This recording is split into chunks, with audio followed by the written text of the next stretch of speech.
Good evening, good afternoon, good morning. Welcome to the Armoury. Welcome to the Arsenal versus Brighton match preview. I've got two wonderful guests with me first.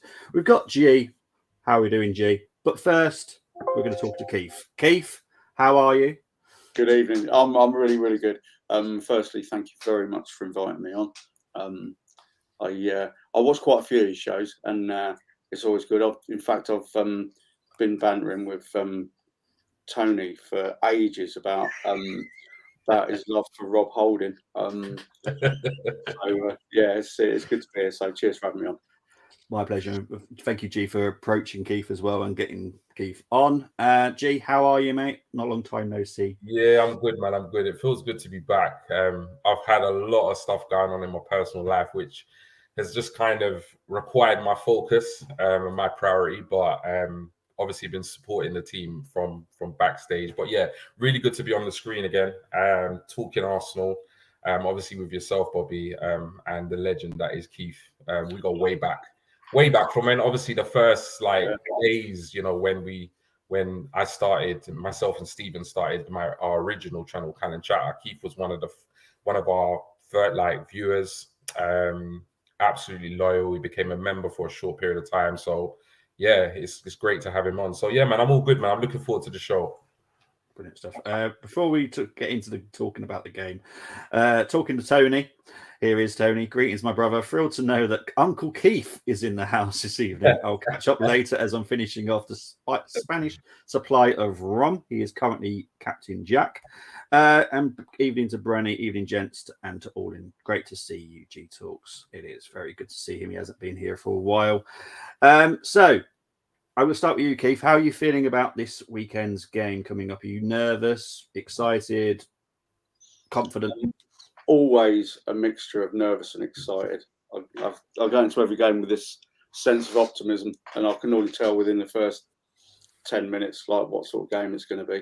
I'm just hoping that we are the Newcastle game version of us, and I'm hoping Brighton are the Everton game version of them.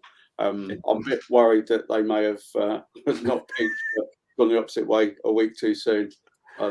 But we'll see. I think we should, as long as we do what we need to do, we should have enough to take them out. But you never know, lads. You never know. Exactly. So, bit of both at the moment. Yeah, exactly. G, what about you, mate? I mean, it's a difficult one because I mean, we if we go back to obviously that set of four results, your Liverpool, your West Ham, what was it? After West Ham, it was Southampton, and then obviously the City game. Didn't exactly go to the script, didn't exactly go to plan. And I've got to be honest, I've had a lot going on in my personal life, one. But after I watched that City game, I kind of checked out of the title challenge, because up until that point, even with the dropped points, I thought to myself, you know what, if we can get a result against City, that will go a long way in, you know, just kind of cementing our position and obviously leaving it in our hands. But obviously getting thumped by them 4-1, I kind of thought, I kind of checked out of the whole title. And it wasn't a case that I was mad about it, because obviously I was disappointed we lost, but I was very much like, look, at the end of the day, we don't win the title, we don't win the title. It's still a good season. I was still trying to be positive and kind of look at the season as a whole rather than just 5 games, because I think sometimes it's very easy to do that. Just look at 4 recent games, and you just think, oh, the whole season's been a complete failure, which I don't think it has. So I wasn't really expecting much after that series of results. And then we go and absolutely dominate Chelsea. So one-sided. And lo and behold, we go to St. James's Park and again put in an absolutely phenomenal performance. And all of a sudden, confidence is back. You know, City have got, you know, quite a few games obviously in their calendar still, and there is a slight chance. So going into this game, I'll be honest, I'm not nervous at all. Not at all, because I just think right now the league title is not in our hands anymore. So regardless of even if we win all our games, there's a chance that City will win all their games and win the title. So I feel like, crazily, as much as I was a bit disappointed, I kind of feel like the pressure's kind of been taken off us a little bit, because we have been knocked off the top. City are now ahead of us, and it's up to them now to do their job in terms of getting the results, because if they don't, we could be the ones now chasing, potentially getting the results and kind of leapfrog them. So I'm not nervous at all. What I've seen in the Chelsea game and the Newcastle game has been very promising. I think we've been dominant in both those games. So it's just a case of what Keith said. We just got to see that Arsenal. If we see the Arsenal of the second half against West Ham or the first half against Southampton, we're going to lose. But we see the team that, you know, annihilated Liverpool for 40 minutes, battered West Ham for 40 minutes, came back from 3-1 down against Southampton. If we see that Arsenal that's dominated Chelsea and Newcastle in the last 2 games, then I think we win this game comfortably. So I'm not nervous at all. I'm looking forward to it. And I think we'll get a result. Okay, fair enough. These are the previous fixtures with Brighton at home. They all go back all the way to 1979 due to the fact Brighton were missing for quite a while from the top league. The last time they played us, they beat us 2-1, and they beat us 2-1 back in 2019. We've only played them 27 times in our whole history, beaten them 15, but lost 7. So they're not an easy team in history-wise for us. Looking at that, does that change your... I know what you always think, G, but does that change your opinion? No, it doesn't. It really doesn't. And I just think that's based on... I think it's the case all season, is that if we are on point, you know, both mentally and physically on the pitch in terms of the way we play and the way we perform, I think we'll get the result. I think it's clear when Arsenal are not at the races. You know, when we're that yard off, it's kind of obvious and evident from like almost like the first 5 or 10 minutes. You just know that it's going to be a long day. So I think if we turn up and we approach the game right, our minds are right, and we play the football we can play, as good as Brighton are, we can beat Brighton. We're at home, we've got a decent home record. So yeah, it doesn't. I mean, football is just so unpredictable. It's just like, you know, you look at, I was sitting at home last bank holiday Monday, watching the game, expecting Brighton to deliver an almighty arse whooping to Everton. And I was gobsmacked that Everton absolutely annihilated them 5-1. So literally anything can happen in this game, because Brighton can turn up as prime Barcelona, as they do most weeks in the Premier League, or they could turn up how they did against Everton, and we could absolutely run away with it. So I have a feeling they're going to turn up. So as long as we turn up, I think we are a better side than Brighton. So as long as we're clinical, I think we'll get the results. So yeah, previous fixtures I don't think will have any bearing on this match at all. What about for you, Keith? Yeah, I agree with G actually. I don't think previous fixtures will have much to do with it. I don't think they've got a sign over us or anything that's going to like stick in the players' minds. It purely is going to be which version of us turns up, and if the nice version of us turns up, then we should have enough in the tank to take them apart. Being clinical in front of goal is going to be a huge element. Bakayo's been a little bit off the boil recently, but I can't remember the last time the kid had a break, to be honest, but with various international duties and stuff, and he's looking tired at the moment. And then you've got the potential impact of Trossard, whatever role he plays in the game. He could well be pivotal because by all accounts he didn't leave on the greatest terms. So that could add a little bit of needle. Obviously, their fans will probably be on his case, whichever role he plays in the game. But no, I mean, Jesus, that goes back a long way. 1979, I was a young man then. But I mean, looking at it, like you said, Bobby, there's a huge gap where they were not in the top flight. Yeah. But no, I don't think any of that has any impact on Sunday's game, to be honest, mate. I think I'd probably do this slide just for me because I just love looking at the history. And the first time we played was 1935, and me and Brenny were talking about it the other day. It's just history. I just love it. I just love seeing how many times we've played the team. I was shocked it was only 27 times because I kind of considered Brighton as quite a good big club, but they're not really. Really, it's recent that they've become a big club. So previous fixtures, as G did cast upon earlier about Brighton's previous fixture against Everton. We'll go on to Brighton's first. So they have, last game was a heavy defeat against Everton. They beat Man United at home, annihilated a vacant Wolves, lost to Nottingham Forest, then beat Chelsea. So they've had a very mixed bag. We'll go over to ours. Obviously, a very good performance against Newcastle, beating them 2-0. Very dominant performance against Chelsea, beating them 3-1. Lost to City. We'll just move over that. The Southampton one, we'll grab that point now after seeing that performance. And the West Ham 2-2. So previous fixtures very mixed, I'd have to say. Let's go on to their season performances. So we're going to go on to Brighton. Solly March, who I will talk about in a minute. We have got an injury list now. There's a new slide that I've done. He's actually injured. So, but he has been their top performer. Average goals scored for the team is 1.91 compared to ours of 2.37. Average goals conceded 1.36 compared to our 1.11. They've only had 11 clean sheets. We've had 13. Created chances, that's the important one for me, is 2.12 for Brighton. You can tell they've got Danny Welbeck up front. Chances created for us is 1.97. Sorry, I had a little dig there.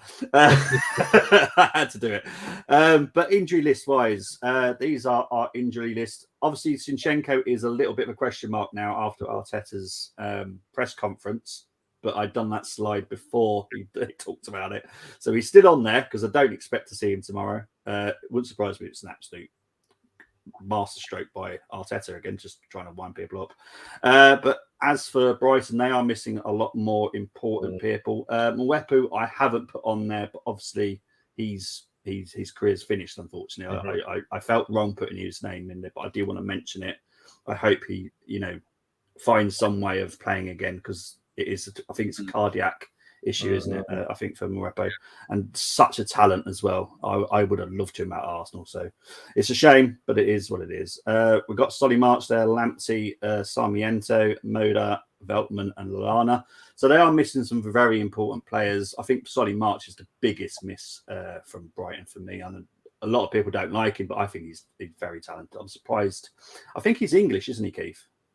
He is, yeah. He's local to Brighton. I think he was born in Eastbourne. Yeah. So yeah, he's a local lad. I'm surprised he's never had any links with playing for England whatsoever. It could be one of those where he doesn't play for the right club, couldn't it? We look at the the organisation and the old boys network, and it still happens. But yeah, he's always been a solid performer. Yeah, I agree. Thought he'd at least Yeah. make squads in his time. But what I'm going to do, as I always do, I have my 5 to watch. We will talk about my 5 to watch now.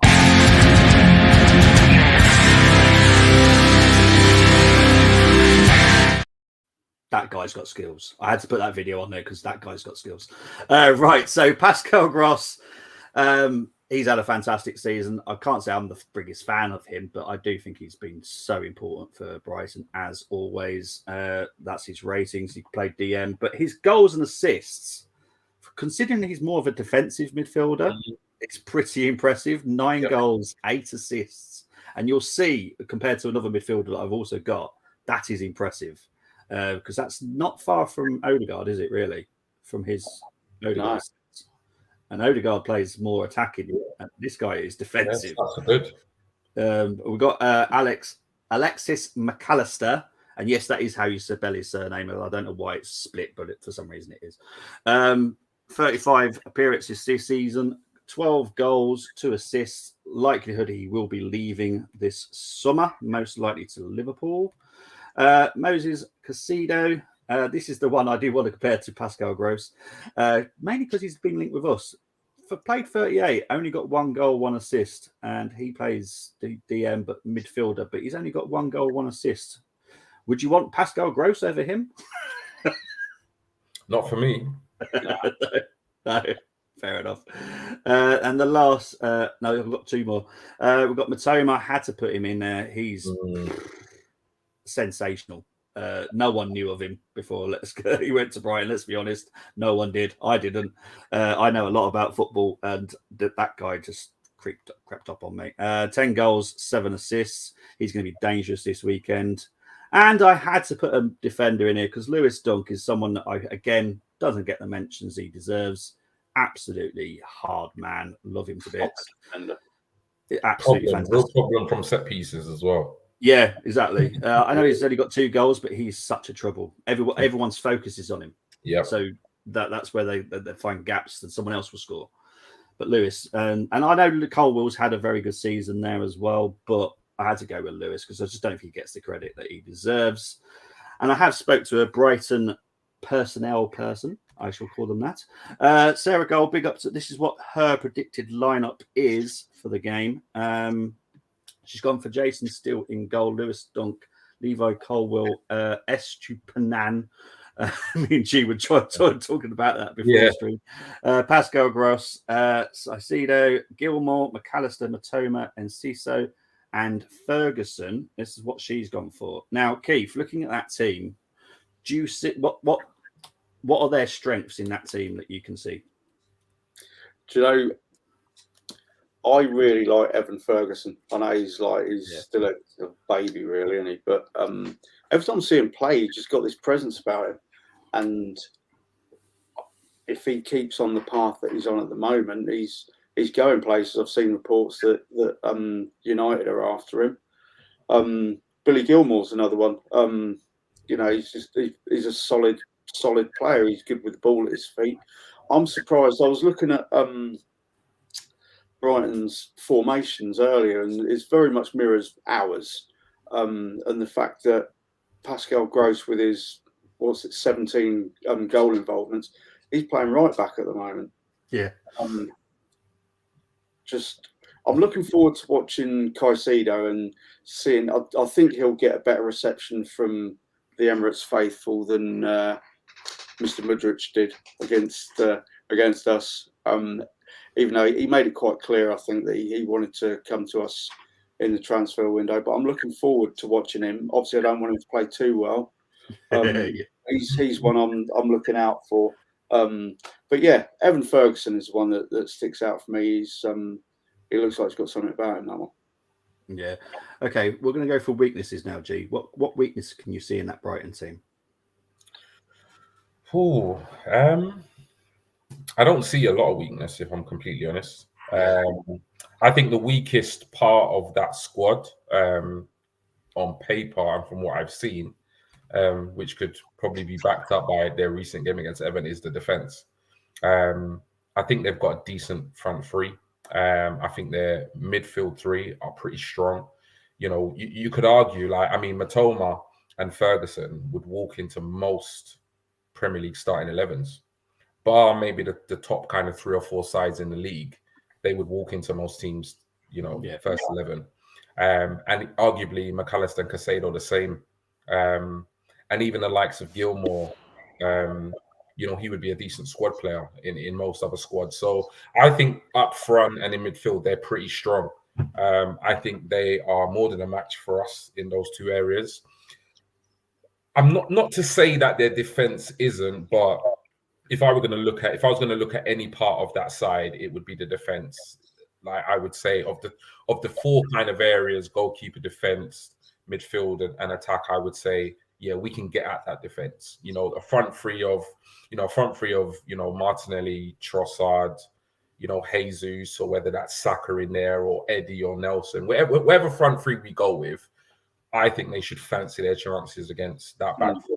And when you look at the way Everton picked them apart on the counter-attack, there is, if I was an Arsenal offensive player, I would be absolutely, rubbing my hands together because they seemed very, very vulnerable on the counter-attack. And we can play possession football, but we can also hit teams very, very quickly on the counter. So yeah, I would say in terms of a weakness, I would say the back 4. Yeah, fair enough. Fair enough. Before we go into our lineups, which I've asked everyone to do, I want to get into the comments because they are starting to build up a little bit. Big up to Moss, Mr. Little. You could just rewind it, mate. Honestly, you won't have missed much. No Brenny or Moss. We need some 74. Maybe Keith is 74. It is very rude to ask someone's age, so I'm not going to even ask Keith. You say 73. Yeah. Fair enough. Smash on the forms, exactly. Thank you very much. Yes, there is a challenge. There's always a challenge, Mosh. You know this. Predictions, maybe. Yes, there'll be predictions at the end. Silver Tony having rain in Spain. Big up to Tony, anyway. Big up to Citizen Kane. Greetings and salutations to the panel and all in the chat. What's my saying here? Matoma, Estupan. Next one, Cifuentes. I am calling Brighton to get. He's on about a South American that plays for LAFC, who he highly recommends. I highly recommend because that's my American team, so I do know how good he is. Brenny is unfortunately working, but I hope work isn't too bad. Saying hi to each other. Let's try and go through some of them. He's also agreeing with you about Evan Ferguson. Martinelli needs to exploit Pascal Gross being up there. Yep. Okay, no chat, but sorry, boss. I just when we're just on the chat, I don't want to go through the comments at the same time. I like to big up people, without talking over people. To be fair, old Gooner. He's calling you an old Gooner, Keith. That's just right. I don't know how you should take that as a compliment or not. But it is what it is. But yeah, we're going to get into our lineups. Obviously, I have asked everyone to do them, but here they are. Head down, push forward through the tough times, cause anything we're doing is a tough climb, and I ain't gonna give up. Okay, so I've put Keith's up here first. Geez, yours will be next. You didn't go for the same team.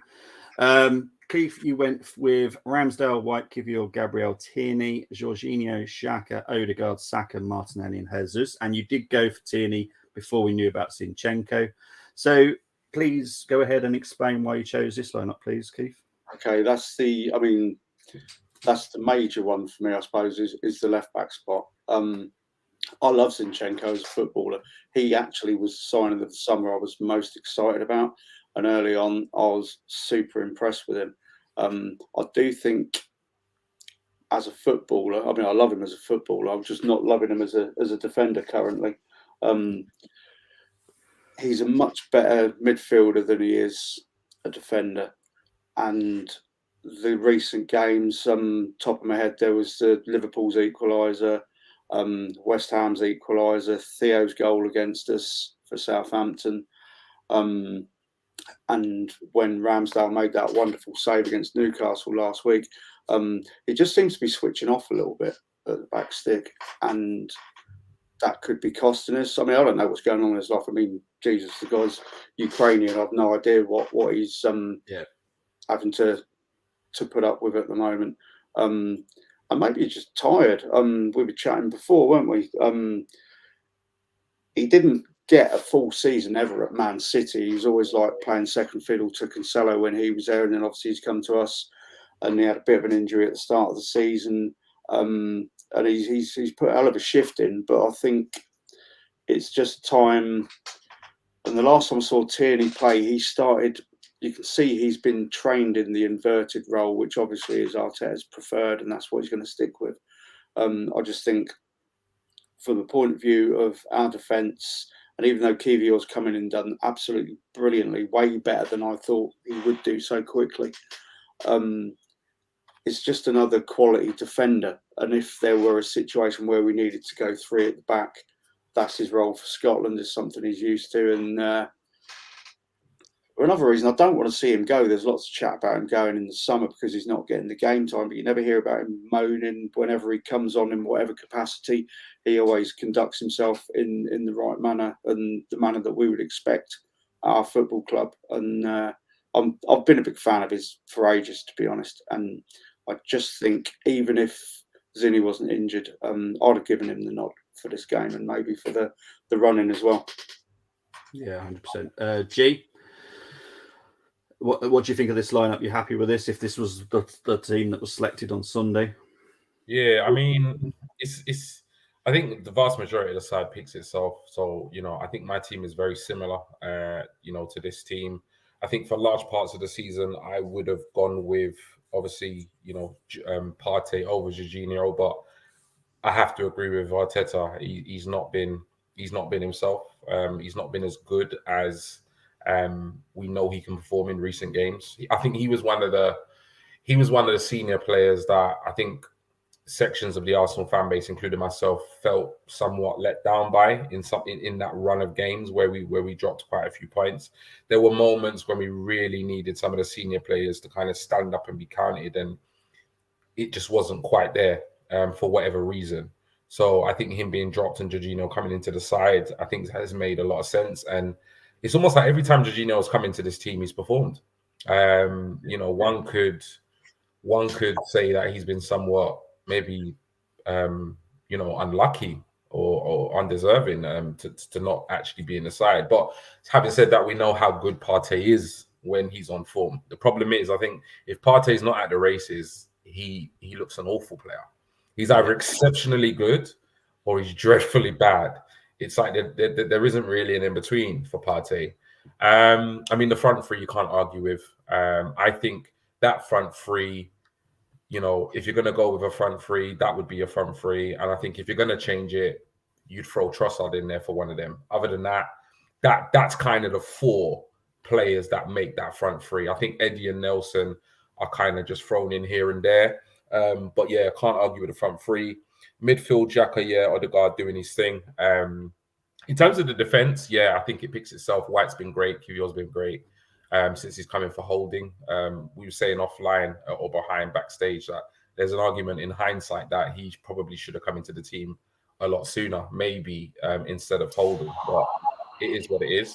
I think with KT, I originally went with Zinchenko. Just because I think he's so crucial to the way we play.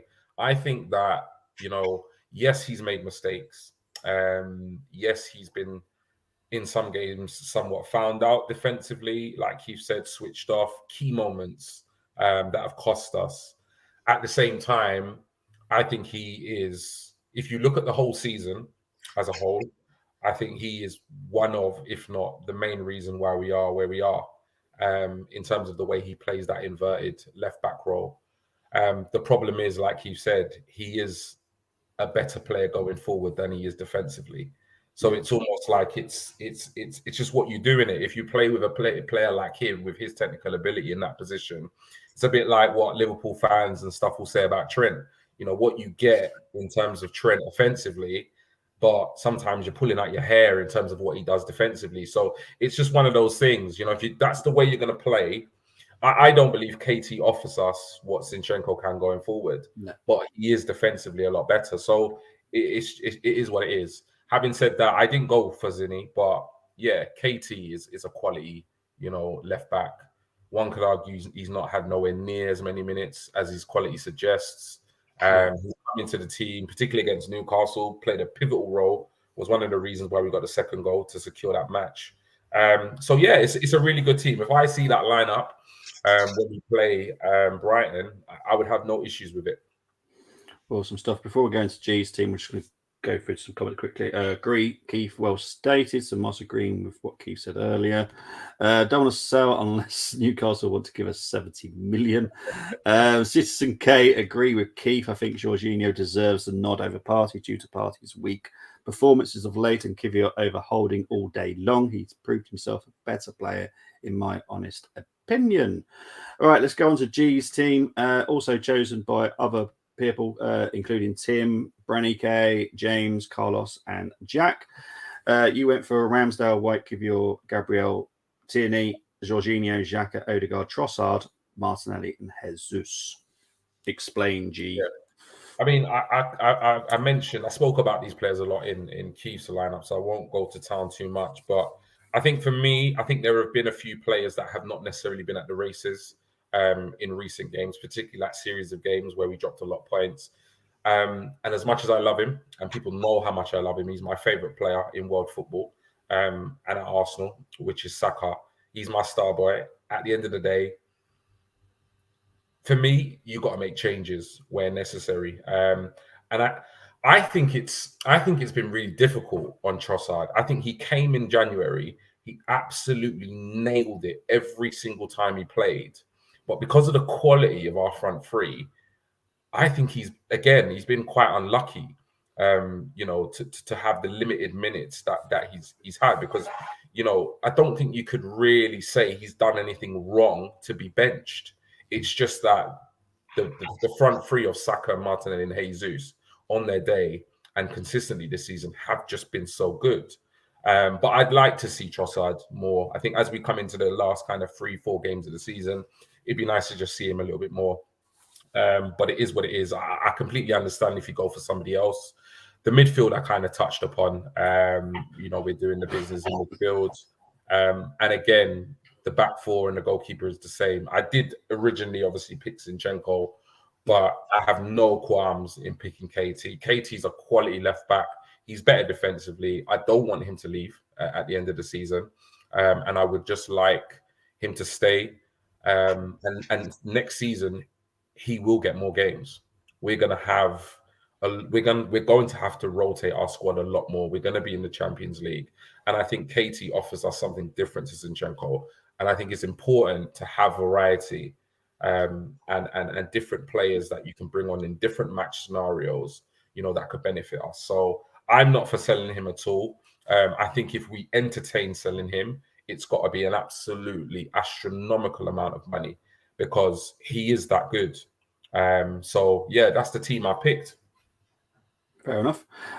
Moss saying here he would have gone for Tross for Saka, he considered for his team. Moss went for the same team as Keith did, just so everyone's aware. But yeah, it's a tricky one because I know you've just said that not a lot of them have done much wrong lately, but Saka hasn't been his normal exceptional self. Yeah. I should put it that way. So maybe Trossard could come in and do some. There is actually someone has done a lineup tonight which has done that. But we're making us strong on the right. I think there's 2 of them actually might have done it. We'll go on to the next team. This was chosen by Gumza and Richard.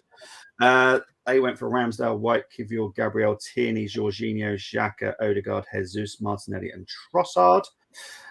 Keith, on Sunday, how happy will you be with that team?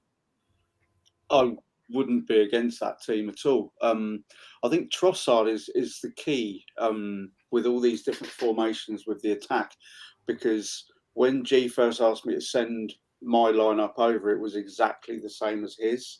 I had Trossard on the right because I'm the same. I mean, ESR's my guy, but I love Saka, and I think the kid just needs a rest. And lots of people are saying about, he's undroppable, he's the favourite, he's undroppable. And I don't want to see that. I want to see that he can be dropped. The reason I didn't put Trossard in is I don't know if I've ever seen him playing from the right yet. And also there's a couple of games where he's started and he hasn't had the impact that he has as a sub. And I'd really love to see him have a massive impact against his old club. And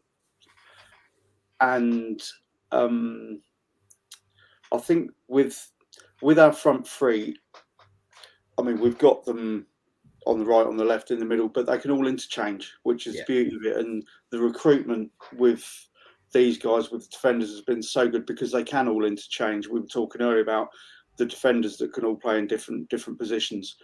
So those three there, more than happy with that. And you know that they would interchange with each other. And I mean, Jesus literally covers every blade of grass on the pitch anyway, so it doesn't really matter where you put that fella. Stick him at left back instead of KT, I suppose. But yeah, no, I wouldn't be upset with that lineup at all. Good. What about you, G? Yeah, not at all. I mean, it's pretty much the same with what we've kind of gone with.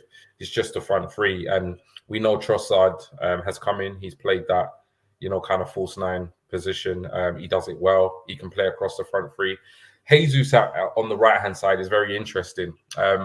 I had an online idea and discussion on Twitter, as I do from every now and then, which either goes down well or goes down badly. And I said I would be very tempted to. I know Jesus. I get the context. Jesus came to Arsenal to be the number 9, be the main man. Blah blah blah blah. I know that, but at the same time, we know he can play across the front three, and he can play on that right hand side. And I did kind of put out there the idea of actually using him more of a wide player, particularly on the right in rotation with Saka, and then that would potentially allow us to bring in maybe a more, a more kind of traditional kind of type centre forward. So I have no qualms with Jesus playing on the right. I don't think we've done it enough, to be honest. I think there are times in this season when Saka has probably needed to be dropped, has needed to be rested or rotated, and we could have played Jesus on the right, and we could have had Eddie in the middle, or we could have played Martinelli in the middle and Nelson on the left or whatever. I just think we have been massively over reliant on Saka. This season, I think in previous seasons it's been unavoidable. We've had to play him because we've not had the depth. And don't get me wrong, Jesus has been injured for like 3-4 months in the season. But I just feel like even when we've had the depth, we haven't rested, rotated, or dropped Saka enough. We've almost relied on him this season as much as we've relied on him in previous seasons. So, and if you're playing that much football at his age, in terms of where he's at, because I think a lot of us forget how young he is still, and that he's nowhere near even hit his footballing prime. He will have drop-offs. We saw a similar drop-off with Martinelli. I think it was at the turn of the year, which was so good because when Trossard came in, all of a sudden you saw an uplift in form. So, I would be more than happy to see Jesus on the right. I would more than happy to see Jesus on the left. And I don't think we've distributed or played Jesus enough in those wide positions because his versatility is phenomenal. He's not an out-and-out centre forward, so we don't have to just keep pumping him in the number 9 position because he's not a traditional, orthodox, number 9. He can play literally across that front three. So seeing Jesus on the right, it's something I said a long, long time ago, and Twitter bashed me for it as they do. But I'd like to see him on the right. I would. Citizen Kane saying here again, I agree with Keith and G. Zinni's better in the offence, and as an inverted wing back, we've missed KT's defensive prowess. It's a shame we can't mould the two into one. It's a shame about that for many players, I think, over the years. Moss agreeing with Citizen K. Moss liking, good shout. Respect and big up across to Moss. Man, this lineup. Oh, we're not even going to mention the Canadian striker because it's banned from my streams. Right, big up to Tony and Tolly for picking this squad. They went for Ramsdale, White, Kivior, Gabriel, Tierney, Jorginho, Xhaka, Odegaard, Saka, Trossard on the left, Jesus up front. So again, not much of a change. Thumbs up from both of you for this team. If it's because there's not much to talk about this one. We're just going to skip that. It's a very good team, Tony. A very good team, Tolly, as well. But it's not a slight issue with it. Oh, okay. Yeah, go for it, Keith. I was thinking about who needs a rest, and like we were talking earlier, like Bukayo clearly needs a rest. So I was looking at Martinelli last week. He absolutely rinsed Newcastle. Yeah, he tore him to pieces, and I would have stuck with him. I'm not against Trossard being there because I think actually across the entire Premier League, he's probably been the best signing for anyone. Yeah, he was like nobody was even talking about him in January. Then all of a sudden, look at what he's done. I don't even know how many assists he's got. Was it 7 or 8 assists since he joined us? Something like that. I don't know. Something like that, yeah. But I wouldn't be dropping Martinelli at the moment. If I can, mind you, it's Tony, so I'll jump in on him. I don't mind that. Tony is mad. Yeah, Tony will listen to this back later in Spain, so it's fine. You can say what you want. You can say anything about Holding today as well. You can get away with it, so it's absolutely fine. Someone has actually picked Holding. It wasn't actually Tony, so it is surprising. We'll move, but big up to that team. This is the next team. This is the Holding team, picked by Miguel, Jonas, and Kelly. They've gone for Ramsdale, White, Holding, Gabriel, Kivior as left back, Jorginho, Xhaka, Odegaard, Saka, Martinelli, Jesus. Right, G, I know you're going to have an issue with this. Yeah. So, crack on. Not for me at all. Not at all. I mean, if you're going to pick this lineup, you may as well just, tell Katie's, agent to start looking for a new club. To be honest, because I think with Zinchenko not in the side, and considering the impact Kivior has had in that centre-back position next to Gabriel, I personally can't rationalise why we would go back to bringing Holding in to then putting Kivior on the left. Yes, he can play there, but he's not played there in an Arsenal shirt when we have, a ready-made replacement in KT sitting on the bench if he's fit. I mean, obviously it could work because Holding can play right centre-back, Kivior can play left-back, but I just think your first instinct would be to bring KT. He's had limited minutes. He came on against Newcastle. He had a very, very crucial interception, which led to our second goal. And let's be real, Holding, for me, I don't think Holding has let himself down. I think Holding has come into the squad, and I think he's done his best. Yeah. But for me, he's levels and levels and levels off Saliba. But from what I've seen of Kivior in the last couple of games, he's not close to him yet. He's not even close to him. So, I've always said I have nothing against Holding being Arsenal's 5th choice centre-back. I have no issues. But for me, we need 4 centre-backs that can compete, and we can rotate, and there is a like-for-like or as close as a like-for-like in terms of quality. For me, Holding doesn't offer that. But he is a top pro. He's a very good character to have in a dressing room. He's been there a long time, and I have no issues with him being a squad player. But for me, he's not a first choice, and he shouldn't be a second choice centre-back at Arsenal. So for me, no, I can't rationalise why Arteta or myself or any of the gentlemen that picked this team would pick this team, because I think the defence has looked a lot more assured since Holding's been out the side and Kivior's come in. And we only just saw last week what KT can do in an Arsenal shirt, and we've not seen enough of it this season. Yeah, 100%. Keith, have you got the same issues as G on this one? Yeah, I can only agree about 4,000,000% with G on this one. I can kind of see why this team has been picked from a certain context, but I would also expect if this was picked by Mikel Arteta, Kieran Tierney would be probably walking barefoot over broken glass with his Tesco's carrier bag to empty his locker at the Emirates. He would be straight out the door. That would be the ultimate snub for him. And again, with Rob Holding, he's got tons of stick lately on social media, and I haven't got a problem with Rob Holding, same as G. No. He's a great squad member. He's a great clubman. He's the sort of person I'd like to see us keep him around because, by all accounts, he has a really good impact on the other players, the younger players. When you watch the documentary, you see how he's talking to other people. He's the sort of person you need around. But he's Rob Holding. He's not the peak Sir Bobby Moore or Franco Baresi. He's Rob Holding, and he is what he is. But yeah, no, I can't have that back four. Sorry.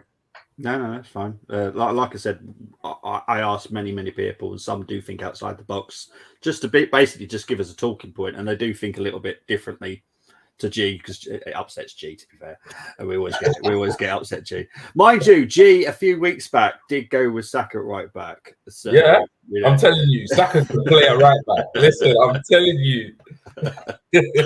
But Moss agreeing, not a bad shout, but Holding would have trouble with Brighton's offence. I think possible, but he's not a bad. I'm never going to say he's a bad defender because he's just not. He just doesn't fit the way that we play. That's the problem. Luke saying we need to sell Holding, doesn't suit how we play. We shouldn't. He shouldn't be an option even as a fifth choice centre back. Well, I think the links that we've got so far in the summer. Sorry, I keep covering your face, Keith. I'm going to put myself down. That's fine. I'm not bothered about that. There we go. But yeah, it's we're being linked with like Simakan and Gay. So I feel, and Holding is out of contract in 2024. So I feel it wouldn't surprise me if he was sold. Yeah. I think he's like 26, 27. So we could get a decent fee for him, not like ridiculous amounts, but it could be interesting. I know Tony will be absolutely happy if he goes to play somewhere first team. You know, he's a good defender. He just doesn't fit us, and that's the problem. Yeah. Luke say we can't keep him just to be a cheerleader. Any squad player has to be a credible option. I 100% agree. You know what it's very similar to? Yeah, it's very similar to. People might say I'm crazy. I don't know, but it's yes, how it makes sense in my head. It's very similar to Maguire in terms of, you know, no, but if you look at let me land. Okay. If you look at Maguire when he played at Leicester, was it Leicester? Yeah. I mean, Maguire in the Leicester City shirt, it worked. Do you know what I mean? Yes. Like they sat back, deep block. And anything that came in his path, he either hoofed upfield or he headed out. Nobody beat him in the air. And he scored tons of goals from set pieces. He looked like a top centre-back. But what the Manchester United scouts failed to realise is that Manchester United play a high line. So you put Maguire in a Manchester United team that play a lot more offensively than Leicester and play a high line, he's going to get done every single time because he's just not that type of defender. At Leicester, he wasn't expected to play a high line. He was just told, clean it up. Anytime the ball comes into the box, head it away, clear it.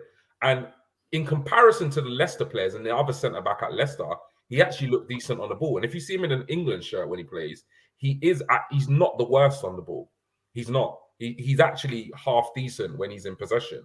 So that's how I kind of compare it. For me, with Holding, it's just a case of, like Luke said, he doesn't suit the way we play. And that's why I've not, gone on and on and on about it on social media and blasted the guy and abused the guy. And I wouldn't do that anyway. But I just see a player that plays to the best of his ability in a system that just doesn't suit him. And at the end of the day, that's not his fault. It's not his fault that he's at Arsenal. It's not his fault that, he's been asked to play or he's been required to play because Saliba's gone out injured. He goes into every single match and he gives everything. Unfortunately, he's just not of the same ability as Saliba. So we can bang on about, who I hold accountable are those at Arsenal. I will hold Arteta accountable, Edu accountable. They're the ones that are putting together a squad. They're responsible for putting together a squad that can maintain, obviously, aim to maintain a title, season-long run. At the end of the day, it's not going to work for Holding. Holding will leave Arsenal and go to a club that play a different style of football, and he will look a much better player because he will be in a system that he's comfortable with. So that's why I just don't bang on about Holding, because for me, the problem's not Holding. the problem is we've kept on to a player that doesn't suit the way we play. It makes no sense. It's trying to put a circle in a square hole. It doesn't make any sense. So we can bang on about how poor he is. He's not. He's just suited to a very different style of play. Like I said, Maguire. So it don't sound too crazy now, does it? Yes. It still sounds crazy. 80 million compared to 2 million. That's all I'm going to say. That's all I'm going to say. But yeah, I totally get what you mean, because Maguire, it's the wrong system for United. That's all it is. He's still the same defender. Yeah. It just doesn't fit at Man United. The 80 million is nothing to do with him. That is not his fault. He doesn't say you must pay 80 million quid for me. I don't agree. Everyone knows my opinions on Maguire in England. Should never be there. But he's not a bad defender. He's just playing in the wrong system. Holding should be the new club mascot or changing room hype man. Jokes aside, sorry, Rob, love you still, but you're simply not good enough for the Arsenal first 11. He's not good enough for the first 22, if I'm honest. He's not. They're talking about Wayne Simmons. I have no idea who that is. If I'm guessing it might be ice hockey or American football. I have no idea. That's why I said I won't blame Holding. Yeah. Arteta is the one who threw him under the bus by asking him to play a style of play that's he's not capable of. And to be fair, and I know G's probably going to jump on me, we have got youth players that are playing our system, because that's how we do it at Arsenal, under 21s, under 18s, all play Arteta's system, that could have come in and surprised a few, like Will Waters, Zach. You know what? I'm not going to jump on it, because, like I said, it makes sense. I've been very, in previous seasons, I've been very critical of Arteta, and this season I've been absolutely, overwhelmingly praising him. But that period where Saliba was out injured, and his reluctance to change what clearly, like you no disrespect to Stevie Wonder, but you had to have been Stevie Wonder to not be able to see that it just didn't work with Holding playing, and I understand, because there's a fine line between, criticism and abuse. And I was completely against the abuse that Holding was getting on social media. But I will never abuse him. I would never abuse any Arsenal football player, regardless of how they play. But it was clear to me that, and it's not even to say he was to blame for a lot of those results, because there were other things that happened and poor performances across the team, as a reason why we dropped points. But it's clear, it's so evident that he just doesn't suit, and he's incapable of playing the football we play. And when I see the impact Kivior's had since coming into the squad recently, that's why I said in hindsight is a beautiful thing. But it just shows that maybe had he come into the side maybe a couple of games before, we might be sitting in a very different position here. But yeah, and I think you're right. I think, if we've got players in the youth setup, in the youth system, that are playing the way we play and are capable of playing the way we play, why not? Well, why haven't we played them? So I think that, for me, I think on the whole, Arteta has had a phenomenal season as Arsenal manager. But I do think in key moments, there will be parts where I think even he himself will look back and say, I probably could have done something different. But that's what it's about, and it's about reflecting, it's about learning, it's about moving on to next season. Yeah, 100%. How I describe Arteta right now, he hasn't got his learner plates on him. He's got that. Is it the green P that you have when you first pass the test? He's currently coaching like that. He's just he's still new, but he's definitely getting better and better, and he's definitely got things to learn. Sorry, Keith, were you going to say something there, mate? I was going to add to what G just said. The whole Saliba Holding thing, we know how much of an impact Saliba with his back injury has had. But with Holding sitting next to Gabriel became a worse player. Ramsdale became a worse player. Ben White became a worse player. It's almost like they obviously weren't as confident with Holding in the back four. And it's almost like Gabriel, it seemed like he was feeling the need to babysit him a little bit. Yeah. But now since Kivior's come in, you see those three players I've just mentioned, they've all improved. Their confidence is back. And I can kind of see why Arteta didn't want to throw Kiwior in against, Haaland and City in case it destroyed his confidence, because he came on as sub against Liverpool. And to start with, it reminded me when Koscielny made his debut against Liverpool. It was just shocking to watch. Yeah. But now you look at how he's grown into it. And I would like to think that there would be training sessions after Saliba got injured where Arteta would be looking at Kiwior alongside Gabriel. Maybe did, maybe didn't. I don't know. We're not there, are we? But yeah, I agree again with G. Hindsight's a wonderful thing. And if he'd have come in sooner, who knows? Yeah, let's go to some comments before we get in the last couple of squads. Need a new formation. Mikel Arteta off, Saliba down. That was a possibility, but like we've said, Kiwior has come in and taken Saliba's role, no problem whatsoever. Arteta should change things up. When I said he should before we went to Anfield, yeah, he did say that. I was told I should stick to FIFA. Then we went on the full game. Wait, this is the problem. I people have got to understand you're allowed to have a difference of opinion without attacking someone. Yeah, absolutely. This is why I do these squad lineups. There's always loads now, and I know G doesn't agree with a lot of them, but there is fault into their madness sometimes. Yeah. And this is why I do it. I want people to let them have some time to think about what they want to pick. You don't have to agree with Arteta. There's nothing wrong with that. So we're going to go into the team that's chosen by Mehmet. I'm trying to work out what he's actually done differently. Oh, he's gone for Martinelli up front, Trossard on left, and Jesus. I was trying to work out what was different then.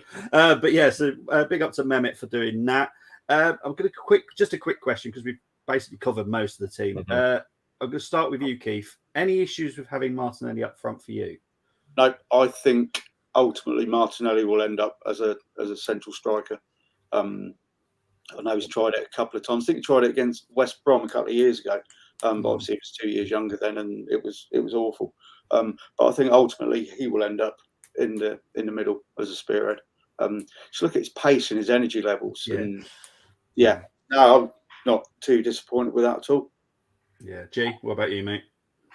I think long term, I can somewhat agree that Martinelli is probably going to turn out to be a very good centre forward. Right now, I wouldn't play him at centre forward. I think right now we have much more polished players in that position. I mean, I think Jesus is a better player at centre forward right now. I think Trossard is a better player at centre forward right now. I even think Eddie is a better player at centre forward right now.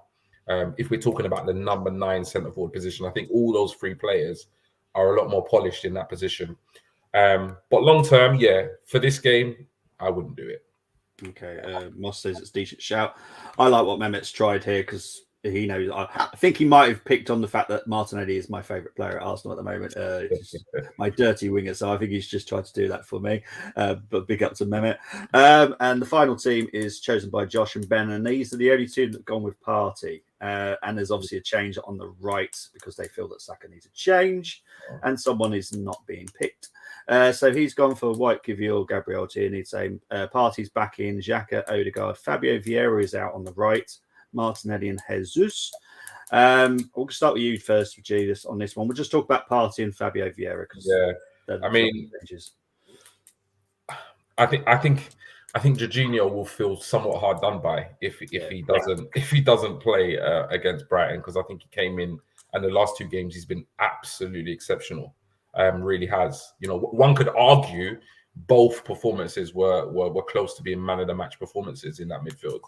So I think if you look at Partey's recent form compared to the impact Jorginho has since he's come into the side, I'd be slightly surprised if Arteta goes with Partey. Having said that, I'm not going to be alarmed, because if Partey turns up like we know he can, arguably one of the best midfielders in the Premier League, if not world football, but we just don't know which Partey we're going to get.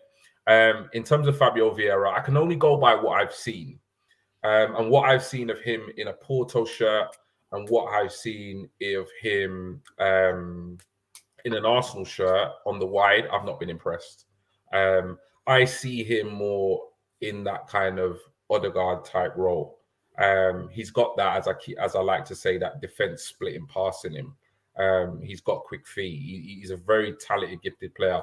I don't think he has had the impact that we all would have liked, but I'm willing. I've seen enough in Fabio Vieira to be more patient with him. Some players adjust very quickly. Some players take a little bit more time. I've seen enough quality in the matches he's played to suggest that he's going to be an absolute baller at Arsenal. It's just probably going to take him a little bit of time.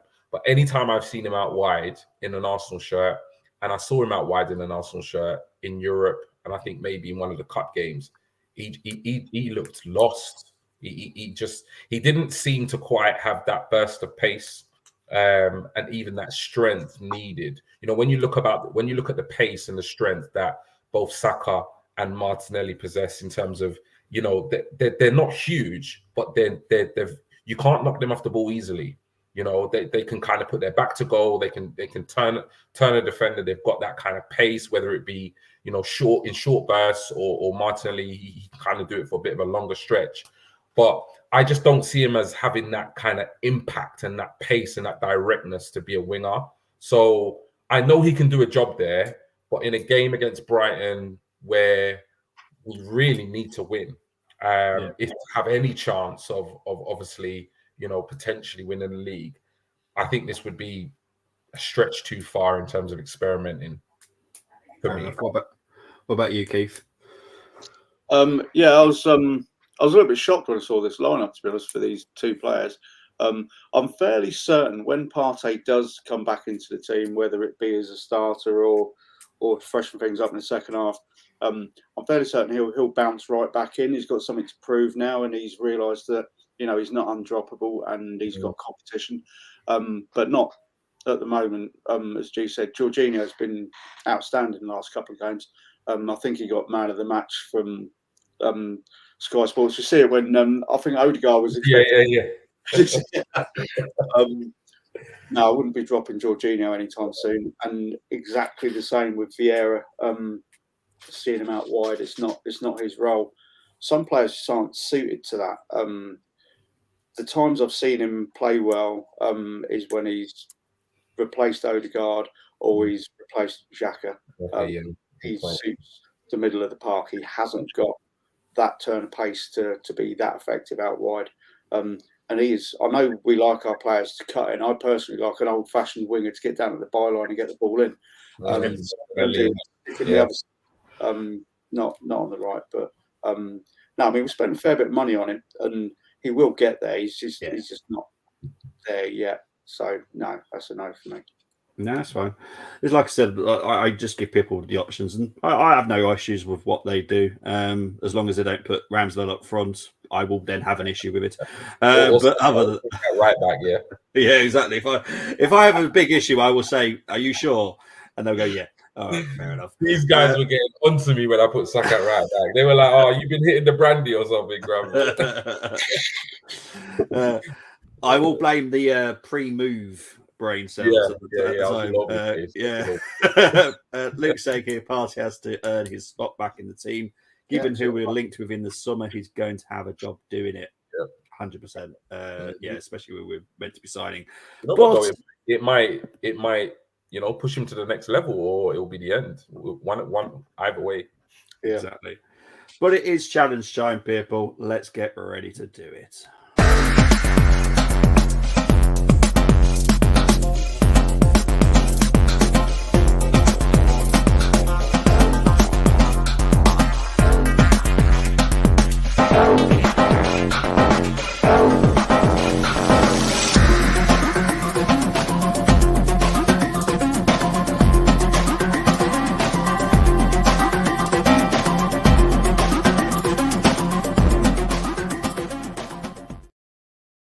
Okay, so G, you know the rules. It's 5 from the Brighton, 6 from the Arsenal. Keith is going to get 3 choices because he's our guest. So it will alternate. So it'll be Keith, then G, back to Keith, back to G.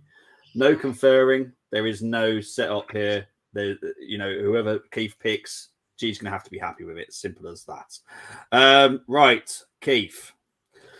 It's the formation that Arsenal go for due to the fact we're the home, so we get home advantage with the formation. So who's your first Brighton player going to be? And you can have injured as well and suspended. So I am going to go CDM Caicedo.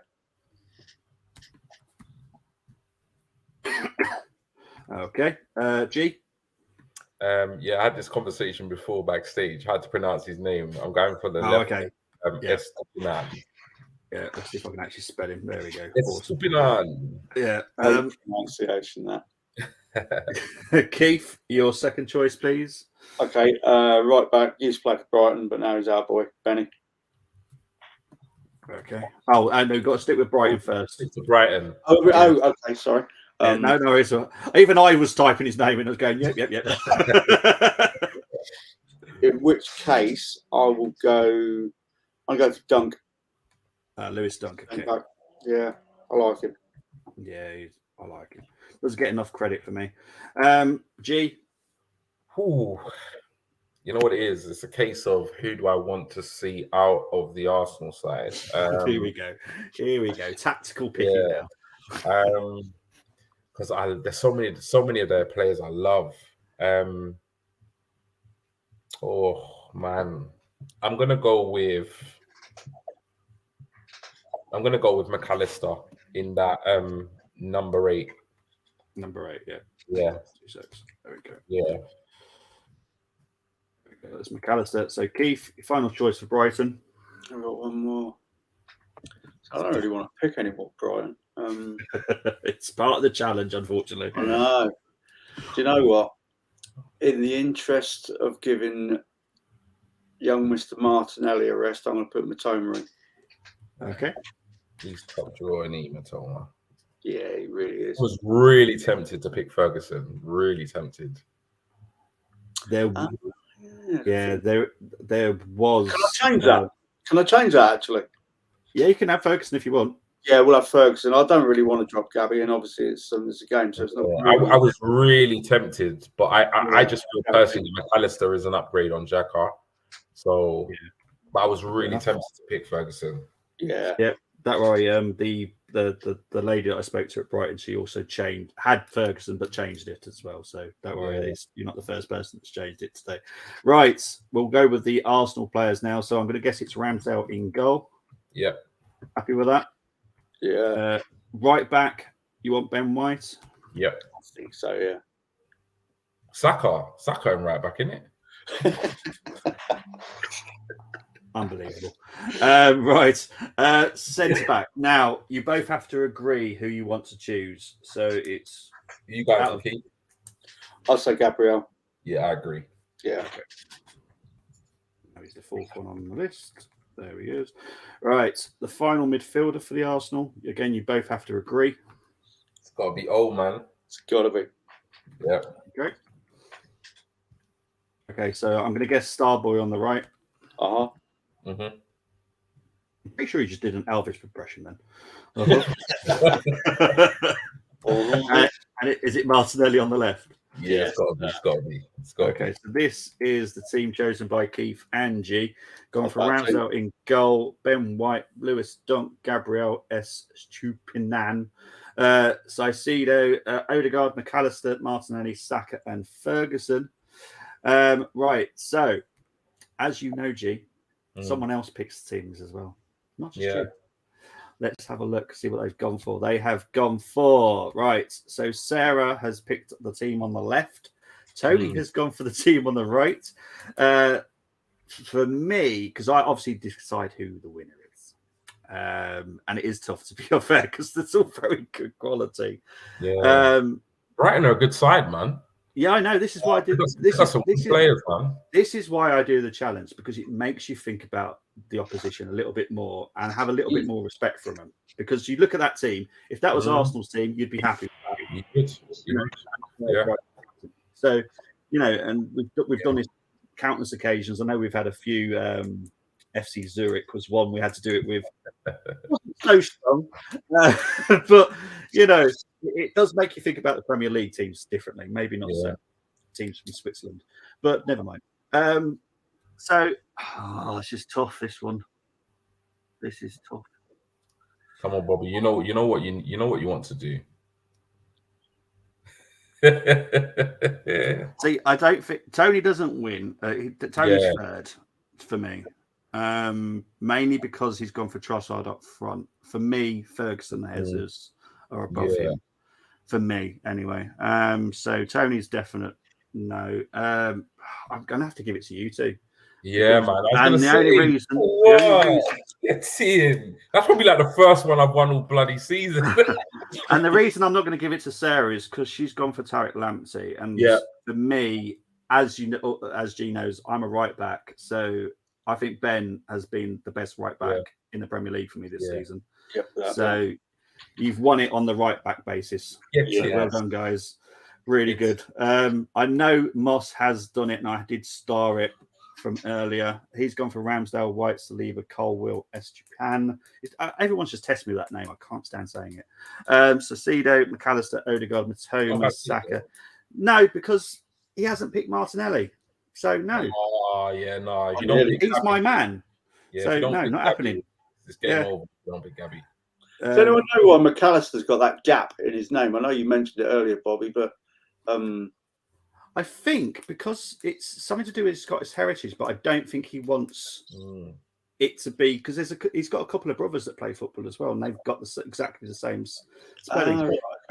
He has got, I think his grandparents that are Scottish, but I think because of let's not get into too much of history, but I think it's to do with the history between Argentina and us. Right. Which I think he doesn't want it looking like he is. Part Scottish. Yeah. So I think that might be. I will look into it, and I'll message G to let you know if I find out exactly what it is. But I think it might be that. Benji wins it for me. You know me, I love my right backs. My team are actually playing on Sunday, to change the subject, in the Northern Premier National League final. St Albans are playing Oxford City. If they win that, they go into the National League. So I am very excited for Sunday because it is my old team. So big up St Albans. Agreed. That's tough. Agreed. Keith's and G's team. Well, there you go. Well done, Citizen. Okay. I'm struggling. And Moss saying, he had a grandpa, McAllister. He had a little ginger in him. Right. This is not going to help. I know this because I am ginger. However, not every Scottish person is ginger. Just to put that categorically out there. I am part Scottish and I am ginger, but not every single Scottish person is ginger. Oh, my word. Right. Predictions. Oh, gosh. Just lost. Right, guys, in the comments, please put your predictions down. I will write them down and big you up if you do get them right, but we've not been getting any right for ages now. So the pressure's on. Keith, what are you going for this weekend's game? I'm going for 2-0 to the Arsenal. I think we're going to keep a clean one. Lovely. G? We've not been keeping clean sheets at home, and I think Brighton are going to have a little bit too much up top for us to not concede. So I'm going to go 3-1 Arsenal. Okay. I'm going to go with a 2-2. I think Brighton will, because I think De Zerbi will have had a really good chat with them. I should put that nicely. Regarding the Everton result, I think they will come to us and they'll do something special. But big up to Sarah and Tony who work for Brighton. They've also gone for predictions. Sarah went for 2-2 with me. Tony, not our Tony, this is a Brighton Tony. He actually went for a 4-2 win for Brighton. If he is right, he will be donating to charity. He has said this because I said, are you kidding? So he's going to donate to charity if he gets that one right. So big up to Tony, Brighton man, for doing that one, but you're mad. But there you go. Big up to Albert JTV. Hope you're doing well, Albert. What a fantastic panel. Bobby Valentino, Lord Grenfell, and Keith Jenkins. Oh, mate. Oh, please. Is your surname actually Stevens? No, it's not. It's Yates. I thought that was when Albert came up, right, because named G, Lord Granville. Yeah. And I said to her, I said, "Oh, mate, you got to come up with a name for me." And this was months ago, and I honestly thought he'd forgot about it. Then all of a sudden, he just drops that on me. Yeah. He either calls me Lord Granville, and because I moved to Ramsgate, I was from London. He calls me Ramsgate Rude Boy.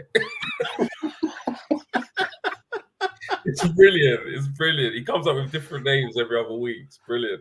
Big up to Albert though. Just thought he'd say pop in and say hello. Smash the like, people. Thank you ever so much. Albert's lovely. Hibs, the Hibs are here. Yeah, he sports the Hibs. I'm a Rangers fan. ACT. Don't know those Albert references at all. Don't know Shaking Stevens. What on earth? This is going to be a very tight game, but I will go for Arsenal just to sneak it 2-1. Not 100% confident now. So Albert has gone for 2-1. Anyone's watching it on playback, please put your comments and your predictions in the comments. I will get back to you on that. But guys, fantastic stream. Really appreciate it. Let's take that comment off. Keith, where can people find you, my friend? They can find me largely on Twitter. My Twitter handle is the Mad Rambling one. It's a long story about how I got that name. I'll fill you all in at some other point. But yeah, you can find me on there. I haven't done any content of my own for ages. I'm kind of trying to write a book at the moment. So once I get that out of the way, I should probably jump back in and do some more. But thank you very much, gents, for having me on, and thank you everyone in the chat for being nice and kind to me on my kind of debut. Cheers, nice one. My pleasure. Thank you for coming on. G, where can I find you, mate? Yeah, I mean, it's good to be back. I can't remember the last time my stream was. I think it's been a couple of weeks while I've been trying to sort out the madness that is my personal life at the moment. But yeah, no, it's good to be back.